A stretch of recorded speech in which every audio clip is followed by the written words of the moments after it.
Ada pertanyaan? Belum ada kayaknya, Pak. Silakan. Raymondus.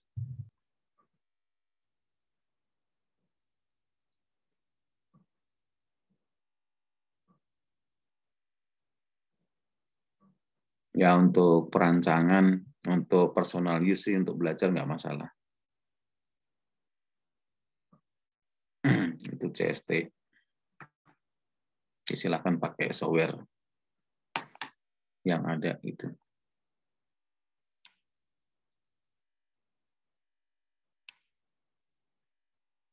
Oke. Kita lanjutkan ya. Jadi untuk UTS itu nanti sampai antena susunan ya.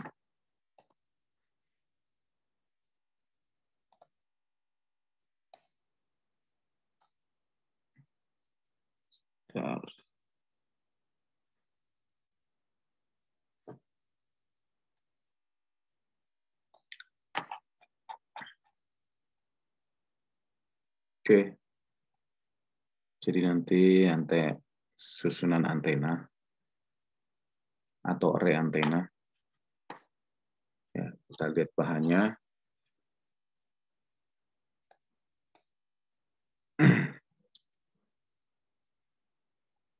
Ini yang ada di LMS ya.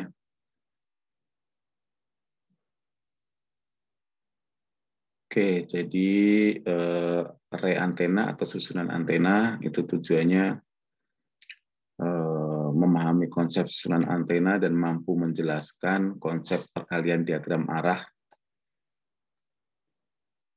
pengaruh parameter antena terhadap karakteristik susunan, peserta menentukan rangkaian pencatu pada susunan antena.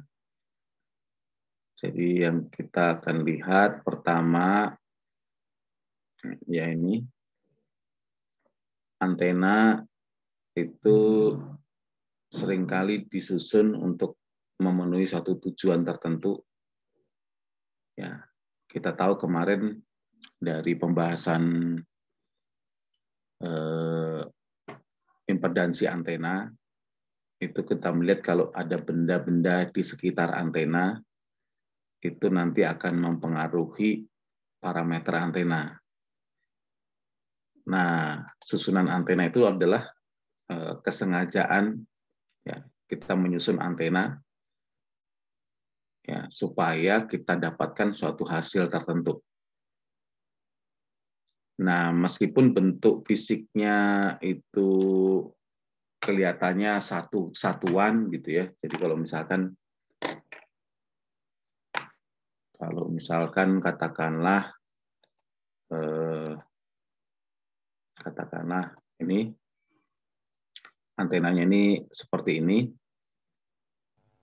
Ini kan dibungkus ya.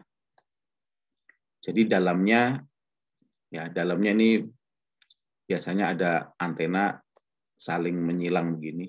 Ini disusun.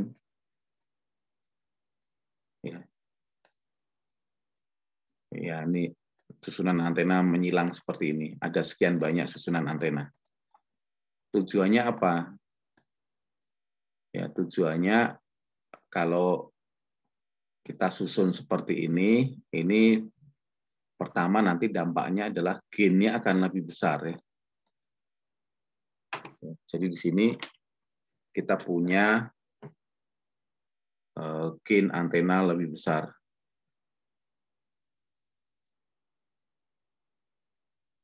Nah, susunan antena juga bisa bertujuan untuk beamforming, yang membentuk beam yang diinginkan. Ya, jadi ini beamforming itu membentuk beam atau pola pancar ya, yang kita inginkan.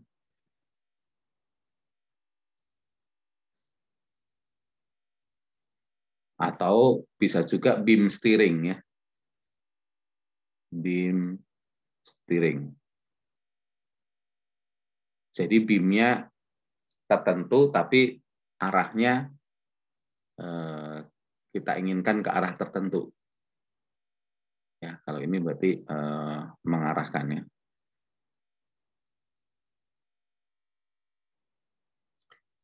Nah, jadi di sini nanti antena itu kita susun supaya ya ini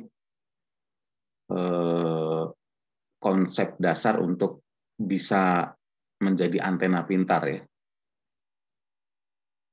Ya, jadi antena pintar itu pasti antena yang terdiri atas susunan. Ya. Atau antena adaptif. Antena yang bisa berubah karakteristiknya ya sesuai dengan yang kita inginkan. Ya, atau kita ada istilah lainnya adalah smart antena.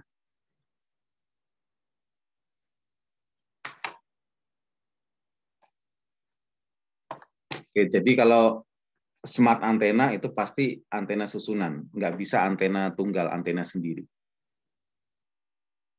Ya, jadi ini mungkin satu analogi yang baik ya.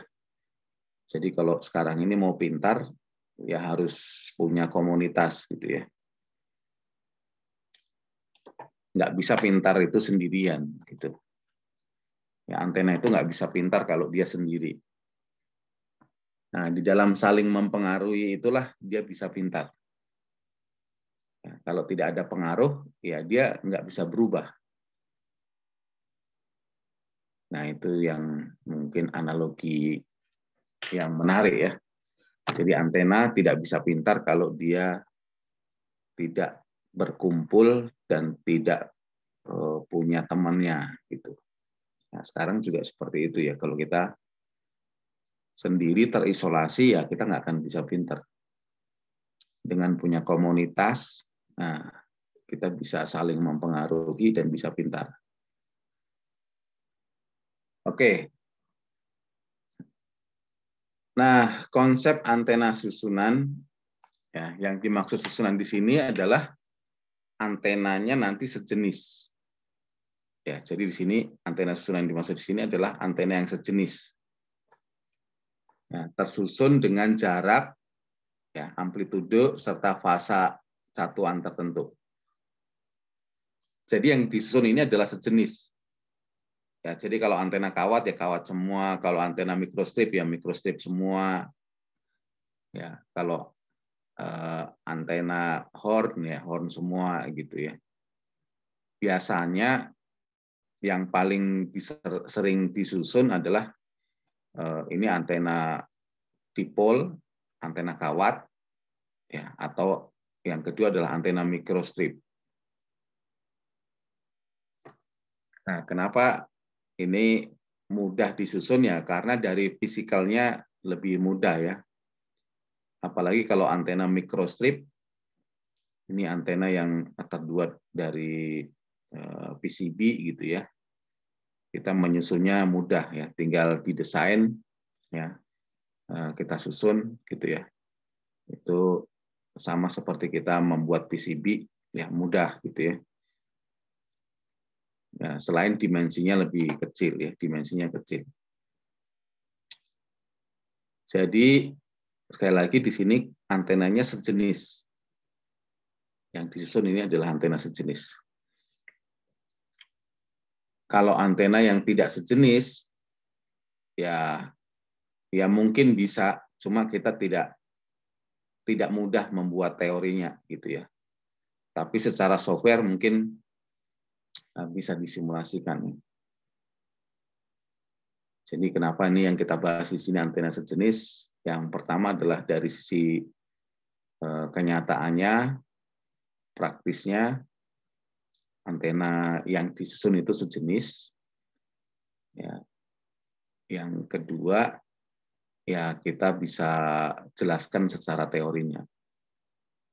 Ya, meskipun memungkinkan juga antena yang tidak sejenis disusun. Ya, tapi saat ini yang kita bahas adalah antena yang sejenis. Nah, karena sejenis nanti susunannya nanti punya jarak tertentu, ya biasanya ini jaraknya seragam ya. Jaraknya sama. Ya, misalnya kita susun antena kawat, ya ini tersusun pada jarak D, ya ini spasi antar antenanya sama. Ya, tidak beda-beda. Nah, ini juga sekali lagi untuk mempermudah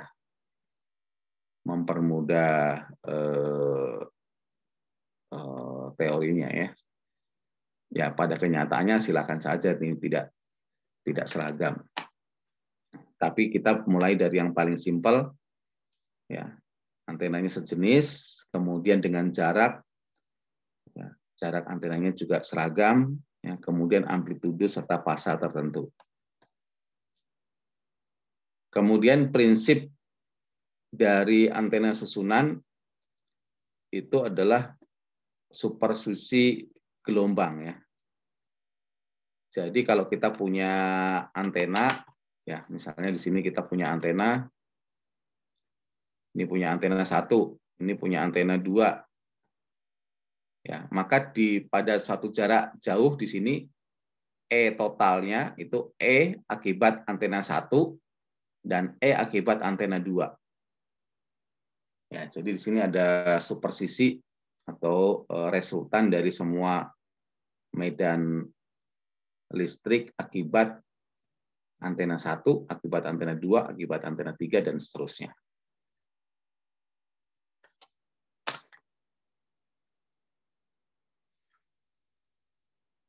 Oke, kemudian contoh supersisi gelombang itu pada multilintasan. Jadi kalau gelombang merambat dengan lintasan yang berbeda, ya misalnya ini ada lintasan langsung, ada lintasan pantul. Ya, ini pengirim, transmitter, di sini receiver. Maka sinyal atau gelombang yang kita terima di penerima di titik B ini adalah penjumlahan sinyal langsung dan sinyal pantul. Nah, di B ini yang diterima itu bisa menguatkan, bisa melemahkan. Ya, bergantung pada beda jarak ini. Jadi karena sinyal yang kita terima itu adalah resultan antara sinyal lintasan S1 dengan sinyal lintasan S2, ya, yang S1 katakanlah amplitudenya kita anggap sama, ya, dia hanya berbeda fasa saja, ya, maka kalau fasa 1 dan fasa 2 itu sama, maka dia akan menguatkan. Tapi kalau fasa 1 dan fasa 2 itu berlawanan, maka ini bisa saling melemahkan atau menghilangkan. Ya. Oke, ini prinsipnya seperti itu. Jadi di penerima itu di B seolah-olah ada dua sumber, ya, dari kalau kita lihat di sini ada sinyal dari sumber lintasan langsung dan ada sumber dari lintasan pantul.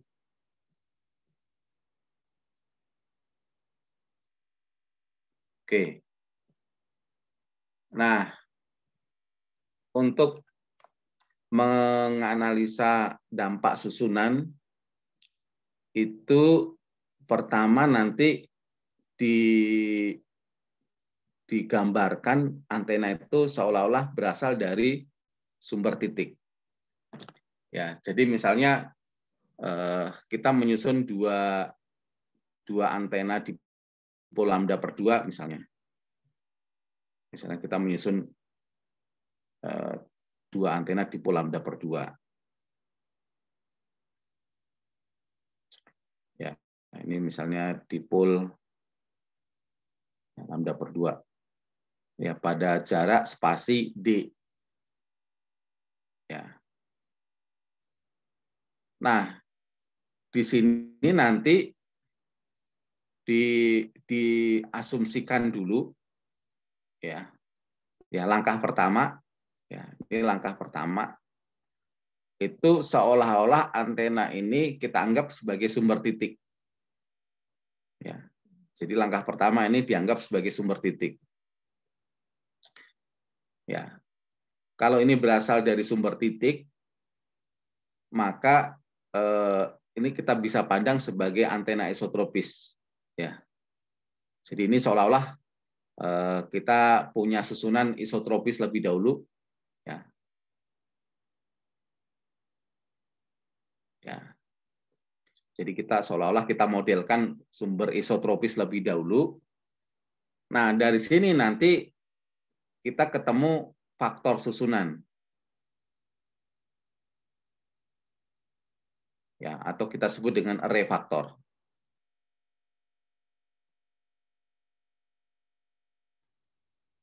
Ya. Setelah kita ketemu array faktor, ya nanti kita bisa gambarkan ya, pola pancar susunan. Ya, itu akan sama dengan array faktor susunan, ya. Pola pancar susunan ya dikalikan dengan pola pancar satu antena yang disusun tersebut.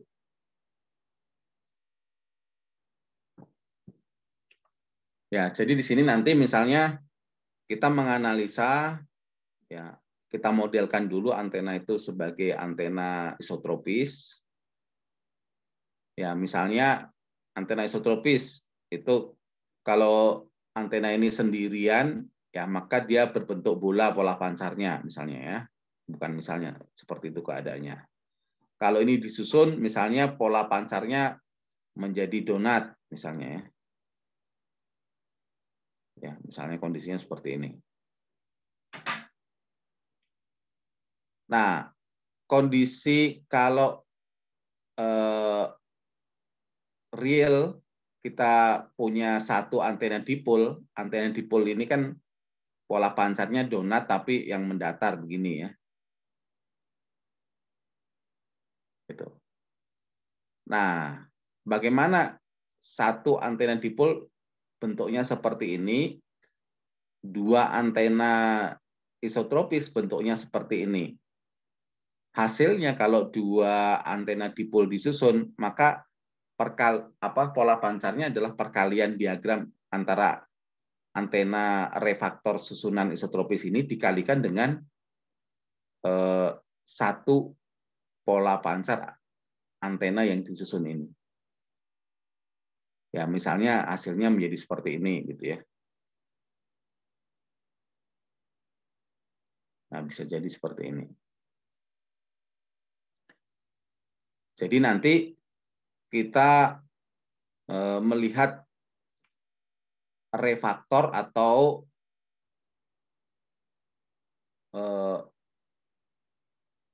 pola pancar dari sumber isotropis yang disusun.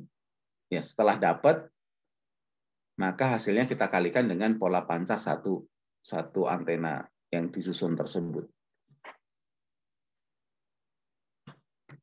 Nah, jadi yang paling penting di sini, pertama kita harus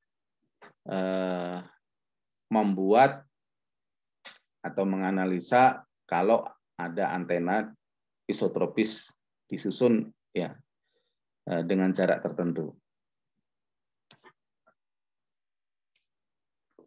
Oke, sampai sini ada pertanyaan?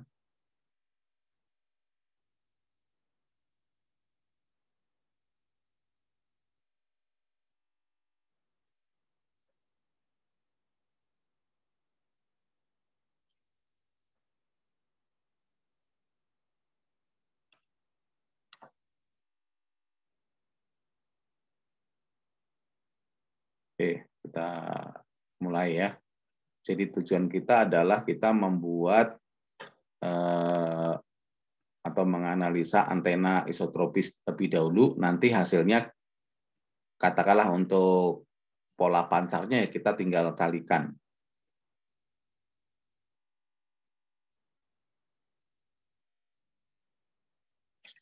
Oke, sebelum kita lanjutkan ada pertanyaan.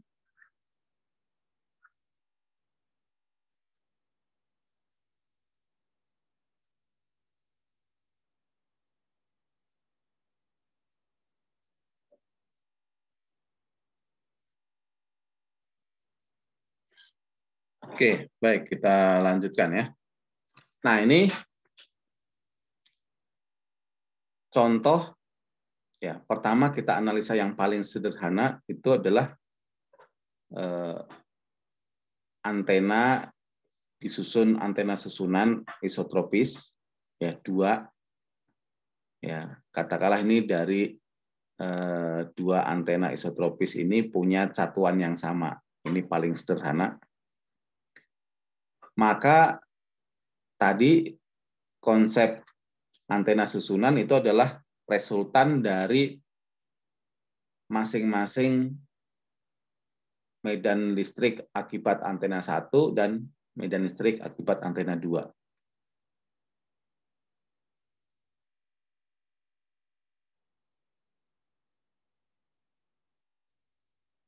Oke. Jadi pertama kita lihat ya, kita observasi di medan jauh. Ya, medan jauh karena ini dianggap jauh. Ya, katakanlah ini D ya. D itu ordernya katakanlah sentimeter. Ya, katakanlah ini R jaraknya ya. Jarak yang kita amati R-nya katakanlah dalam order kilometer. Maka seolah-olah kalau ini berasal dari antena 1 dan ada antena 2, kalau ini jaraknya sangat jauh, maka seolah-olah gelombang itu sejajar. Ya, gelombang itu sejajar. Kalau kita amati di R yang sangat jauh. Ya, R-nya dalam order kilometer. Nah, karena ini dianggap sejajar, maka kita bisa dengan mudah mencari beda jarak. Ya, kalau ini sejajar, maka beda jaraknya ya tinggal kita cari titik di sini tegak lurus. Ya, maka di sini adalah beda jaraknya. Sehingga kalau ini membentuk sudut pi, ya kalau ini membentuk suatu sudut pi dari sumbu X ini, ya ini jarak antara antena 1 dan antena D, antena 1 dan antena 2 adalah D, maka di sini kita ambil titik referensi titik tengah, maka di sini adalah D/2.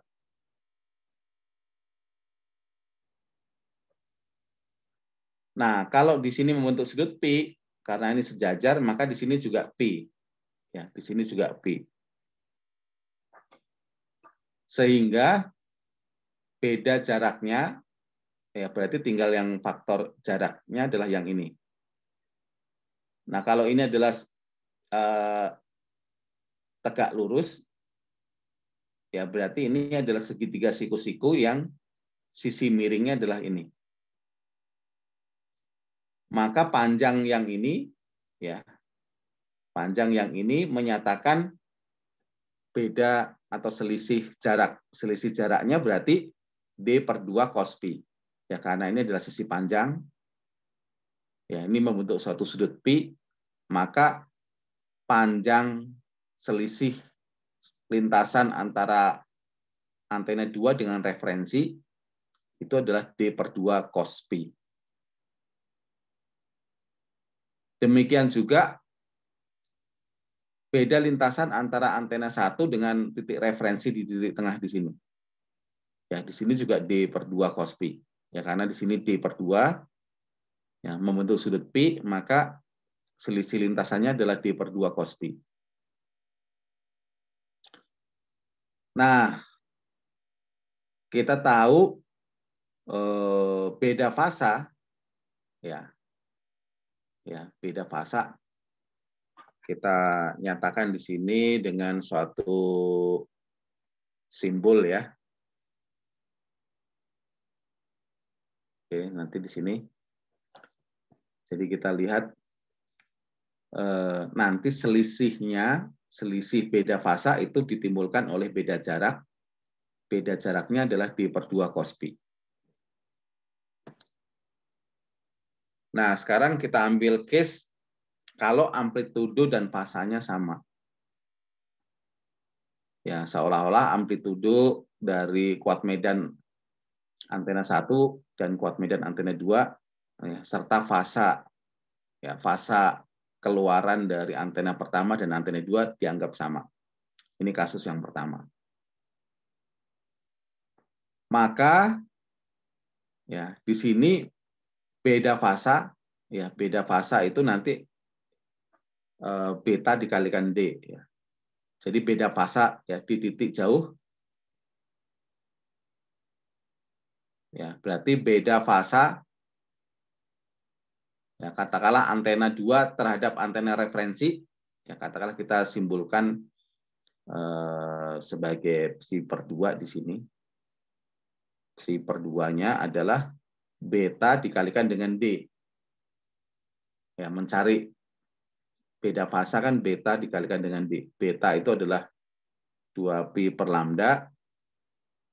Ya, jaraknya adalah selisih jaraknya, kita bisa delta D ya. Berarti D per 2 tadi cos P. Ya, jadi beda fasa antara antena 2 dengan antena referensi, ya ini dikatakan dengan psi per 2. Ya, ini beta, ini D. Delta D ya, delta D. Ya, jadi ini adalah beta ya. Yang ini tadi adalah delta D. Ya, selisih jarak.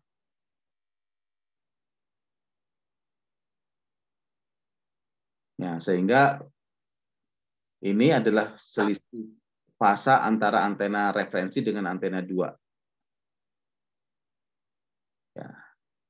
Jadi di sini ini kita bisa coret, ya. Jadi akan sama dengan pi D per lambda, ya, cos pi.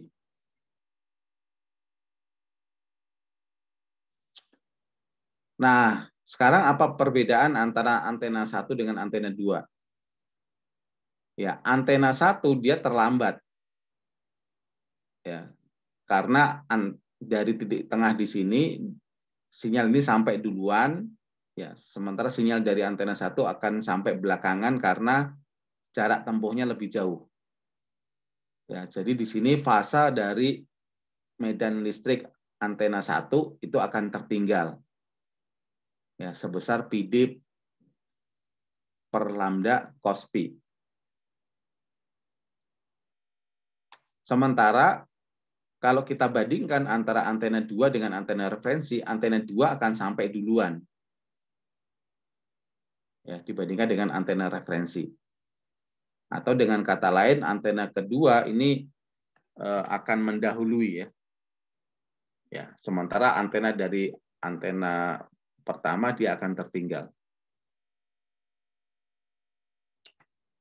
Nah, sehingga medan gabungan, medan total itu akibat antena pertama dia mendahului, ya, mendahului dengan fasa positif di sini. Tertinggal kita nyatakan dengan fasa positif di sini. Kemudian antena dari antena kedua, ya, maka di sini mendahului dinyatakan dengan tanda negatif di sini.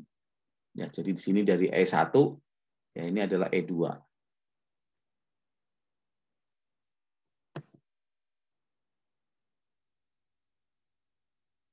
Oke, jadi medan totalnya akibat antena pertama dia tertinggal fasa, ya. Akibat antena kedua dia mendahului fasa. Nah, ini penyederhanaan matematis saja. Ya, jadi ET ya, tadi seperti ini, kita bisa nyatakan E0-nya bisa kita keluarkan. Ya, kemudian ya E pangkat C psi per 2, ya E pangkat minus C psi per 2, ya kita bagi 2, ya berarti di sini dikalikan 2, maka ini adalah cos psi per 2. Ya, jadi E total kalau ada dua antena ya dengan fase satuan sama, amplitudo sama, ya hasilnya adalah 2 E0 cos psi per 2. Ya.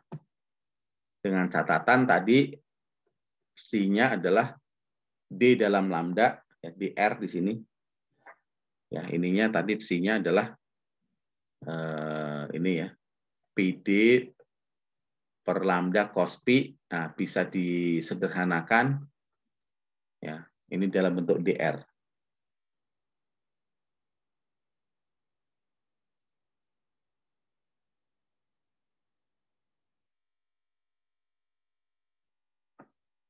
Oke. Nah, ini case kalau D-nya setengah lambda. Ya, jadi ini case ya kasus kalau misalkan D-nya adalah lambda per 2, ya berarti kita tinggal masukkan ya di sini D-nya adalah lambda per 2. Ya, kalau ini adalah lambda per 2, maka ini bisa dicoret, ini bisa dicoret. Sehingga di sini ya hasilnya adalah P cos P.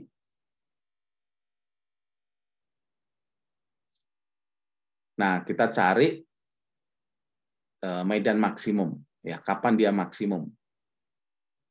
Maksimumnya terjadi kalau cos psi per 2 sama dengan 1. Ya, ini sama dengan 1. Ini akan maksimum. Ya, berarti psi per 2-nya sama dengan 0. Ya, supaya cos-nya ini sama dengan 0. Nah, psi-nya ini adalah ini, kita ganti dengan ini. D cos pi. Nah, sehingga pi itu adalah sudut yang membentuk dengan sumbu X akan maksimum jika pi-nya adalah pi per 2 dan 3 per 2 pi. Ya, jadi kalau ini pi per 2, kan cos pi per 2 1. Sorry, ini cos pi per 2 0 ya. Kita capai saat ini sama dengan 0. Ya, berarti pi-nya adalah pada saat pi per 2 dan 3 pi per 2. Nah, kalau pi-nya adalah 3 pi per 2 dan pi per 2, maka ininya sama dengan 1. Kalau yang ini sama dengan 1, maka ini ET-nya adalah maksimum.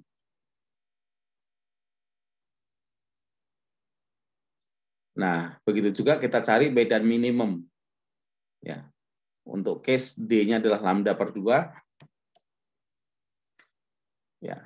Minimum itu pada saat cos psi per 2 ini sama dengan 0, tercapai pada saat pi-nya ya 0 dan pi.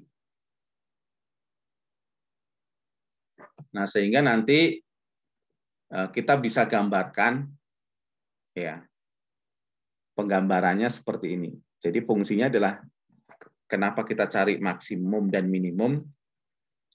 Ini untuk mencari pada saat kapan dia maksimum, pada saat kapan dia minimum. Jadi tadi ini kita gambarkan sebagai sumbu XY. Ya, tadi ini antena 1, ini antena 2, ya. Pi itu adalah sudut yang di sini, ya sama dengan sudut ini. Kita lihat dia maksimum pada saat pi per 2 ya dan 3 per 2 pi, minimum pada saat 0 dan pi. Nah, pada titik yang lain kita bisa gambarkan ya ternyata hasil kalau dua antena isotropis disusun itu pola pancarnya menjadi seperti ini. Ya, ini dalam bidang EG, dalam bidang EG. Ya. Oke. Nah, kalau bidang 3 dimensi ya ini nanti tinggal diputar. Ya, hasilnya adalah seperti donat tapi arahnya vertikal. Sorry, ini karena ini bidang EG berarti mengarah ke sumbu Y maksimalnya.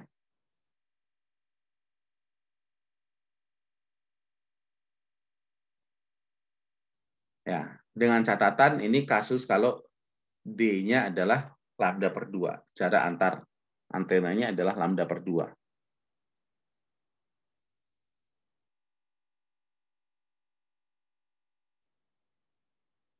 Oke, sampai sini ada pertanyaan? Ya, jadi kalau dua antena isotropis disusun, ya hasilnya seperti ini.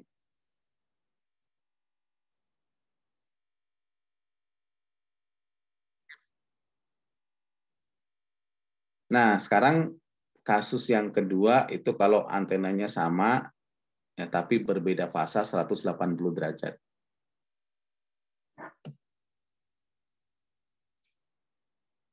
Ya, jadi di sini beda fasa arus satuannya berbeda 180 derajat. Jadi nanti medan totalnya itu ada akibat beda lintasan, beda fasa akibat beda lintasan, dan beda fasa akibat beda arus satuan. Nah, kalau beda fasa akibat lintasan masih sama, yaitu D/2 cos pi, ini jaraknya. Ya, jadi referensinya masih tetap pakai referensi antenanya di tengah antara antena 1 dan antena 2. Ya, perbedaannya adalah jadi P-nya, ya, beda fasanya itu ada akibat beda jarak. Ya, ini akibat beda jarak. Ya, ditambah dengan beda fasa akibat arus satuan.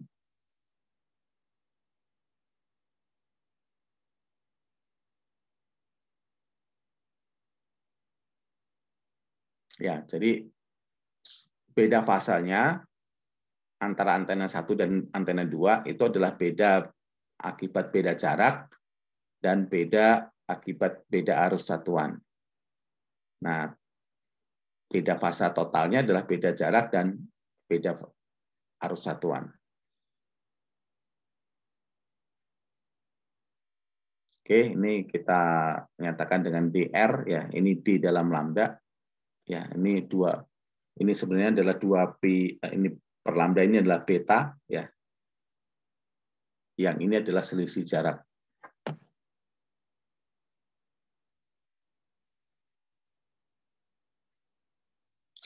Nah, jadi nanti E total, ya, itu tadi adalah 2E0 cos pi per 2, totalnya masih sama, cuma kita mengganti psi-nya ini dengan, ya, akibat beda jarak dan akibat beda arus satuan. Kalau berbeda 180 derajat, maka di sini ditambah pi. Ya, tadi di sini 0 karena fasanya sama. Nah, sehingga ini kalau kita masukkan ke sini, ya, hasilnya ada 2E0 cos. Ya, ini tinggal kita masukkan, yang psi-nya ini kita masukkan dengan ini, hasilnya ini. Lalu kita cari harga maksimum untuk case D-nya atau jaraknya adalah setengah lambda. Dia akan maksimum di 0 dan pi. Ya, kemudian dia minimum di pi per 2 dan 3 per 2 pi.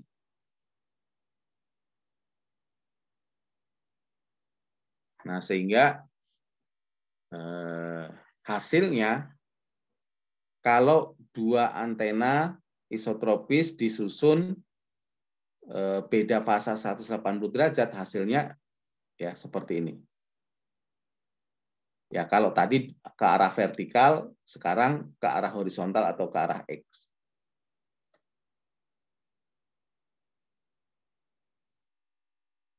Artinya apa? Artinya pencatuan, arus pencatuan itu nanti mempengaruhi pola pancar susunan. Ya, mempengaruhi pola pancar susunan. Pola pancarnya akan berubah kalau arus satuannya diubah-ubah.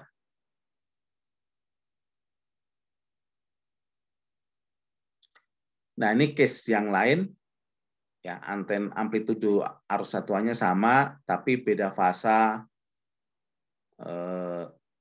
arus satuannya bedanya 90 derajat. Ya, maka di sini tadi pi-nya, ya, kita ganti dengan pi per 2. Ya, nanti gambarnya seperti ini.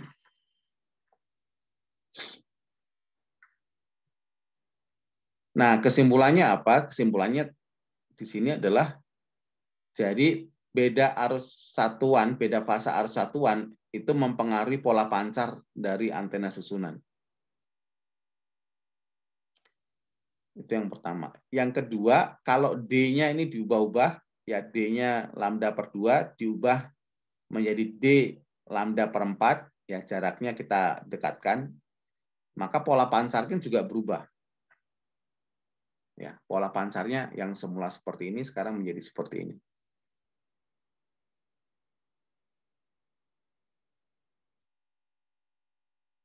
Nah, ini kalau kondisi fasanya sembarang, ya amplitudo dan fasalnya sembarang, ya maka E totalnya penjumlahan ini secara fasor saja. Ya, ini katakanlah E total ya akibat antena pertama E0, akibat antena kedua katakanlah beda arusnya adalah ada skala A, kemudian di sini adalah beda fase arus satuannya adalah delta, maka E totalnya seperti ini. Oke, sampai sini ada pertanyaan?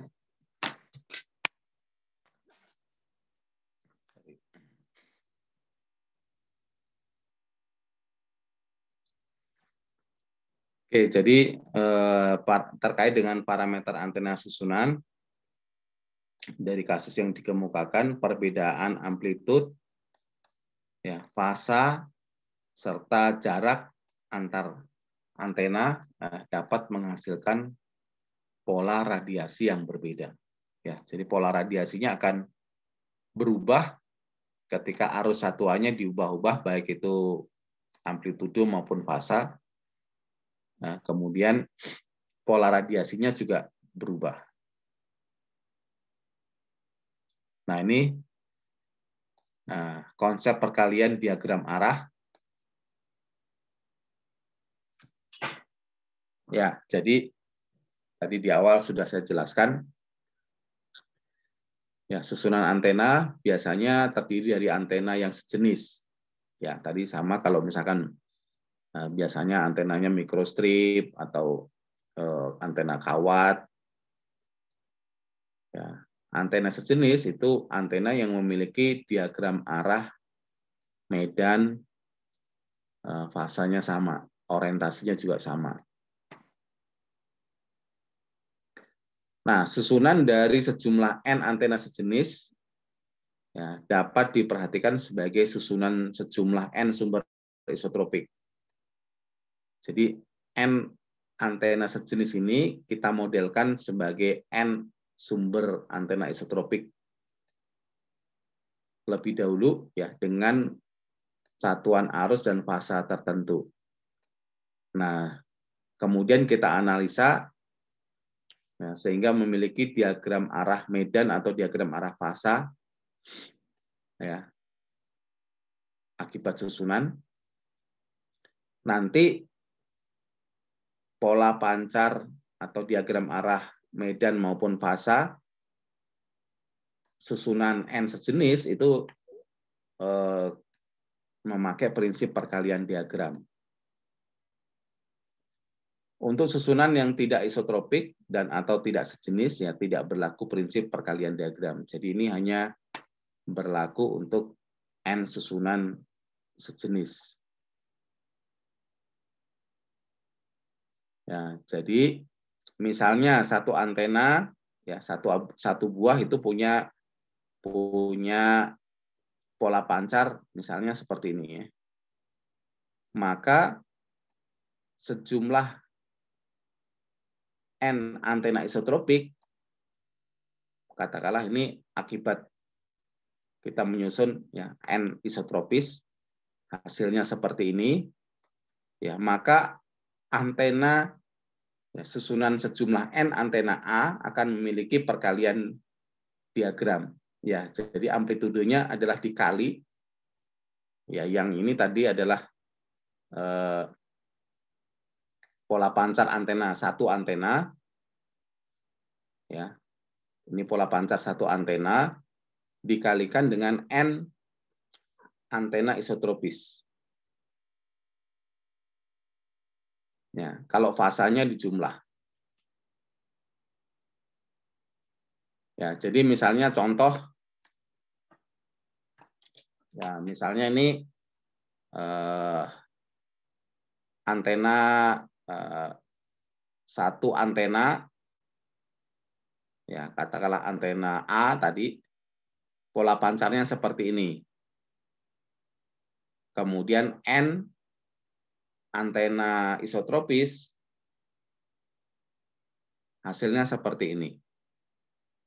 Maka kalau kita menyusun N antena A, ya hasilnya adalah pola pancar satu antena A dikalikan dengan pola pancar N antena isotropis. Ini hasilnya, ya dikali aja.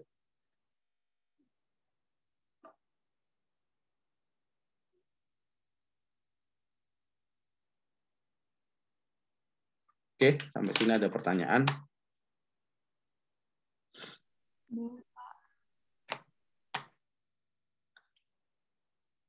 Oke, untuk sementara sampai di sini dulu ya. Nanti saya akan ngajar di kelas siang. Nanti yang hasil kelanjutannya ini nanti saya kirim di video aja. Oke, nanti saya bahas yang ini. Baik, kalau nggak ada pertanyaan, mungkin sampai di sini. Silakan dilihat lagi di LMS ya. Baik, Pak. Oke, sama-sama. Terima kasih, Pak. Terima kasih, Pak. Terima kasih, Pak. Pak.